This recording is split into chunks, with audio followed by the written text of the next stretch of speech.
Professor, we've been fortunate to have your influence and input into helping us produce the work that we do.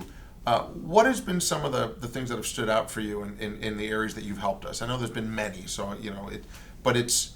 I know we've gotten better because of our interaction with you. So what are the things that you've been able to put your finger on that you've said, yep, that's something that we needed to change or do? Yeah, well, one thread that I've seen going on in your work that has made it, again, very difficult and important work is that what happens to words is, of course, they grow and change and mean different things in different contexts. So just, it's no good just to look for a threatening word, because almost all of those threatening words have non-threatening usage, especially if they've been around for a while. So, for example, to take one of my favorites, bomb, originally meant, that thing that blows up.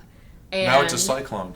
A bomb cyclone. It's a cyclone. It's a sports term. It's a positive adjective in like a bomb hairdo or a hairdo that's the bomb. Yeah. It's all different kinds of things. And so the challenge that I'm interested in is what context is bomb, just to use that one example, used in that makes it more threatening. So for example, a noun usage of bomb is at least somewhat more likely to be threatening than an adjective use of bomb. And a noun use of bomb is likely to follow the and not likely to and more likely to be followed by a verb. Then if you get both of those scenarios, then you have a better sense of understanding what's behind the intent. Yeah.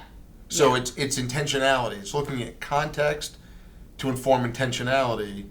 And like we use my kids are in high school. How'd you do on your test? Though I killed my test today. Okay? Exactly. As opposed to I'm going to kill my teacher today. Totally different context in which that's completely said. One is completely positive and one is completely negative. Right. So yeah, you can't. So it also looks. Is it an animate object that comes after kill? Or is it an inanimate object that comes after kill?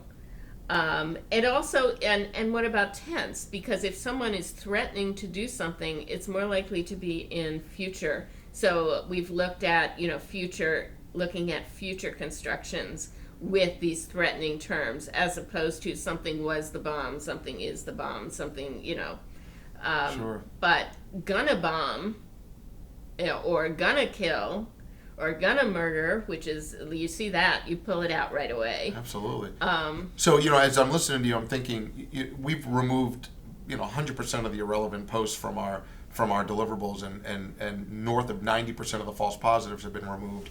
And you've been a part of that by helping us understand. So that's great. it feels good. We're grateful for that. There are thousands of schools across the country, benefiting from that work, so that they're able to intervene when someone needs help or when someone's crying out. And I think it's fascinating work. I think there's a dimensionality, as I mentioned, to linguistics and language and its influence on how we think. And again, my limited experience with Noam Chomsky, which is just one of about 100 probably experts in your field, that I come back to this idea of thought and language and how the two of them are so intricately linked.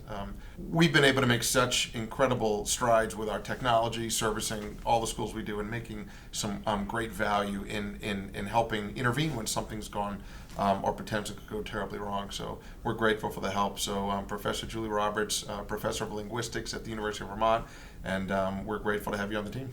Thank you so much. I'm happy to do that work. It's important. Thanks.